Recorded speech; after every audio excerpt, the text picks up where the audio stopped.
Visually with this play, one of the challenges that we get into is it can either be hyper contemporary or it can be hyper period.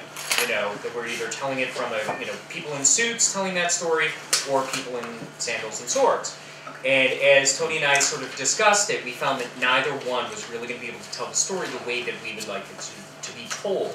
And so we did what we like to do, which is let's invent a period. Or let's invent a time. I sort of went through, contemporary clothing that is still worn today that is ancient.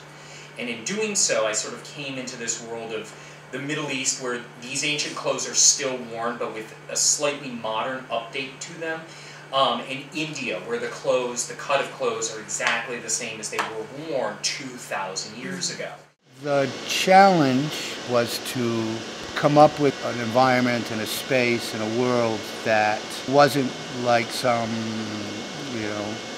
historical, biblical story. We needed to have a world that could come to life in big and small ways. The set that I originally designed, a set of 25 or 6 geometric shapes covered in fabric that were to become individual light boxes and also create sort of abstract architecture.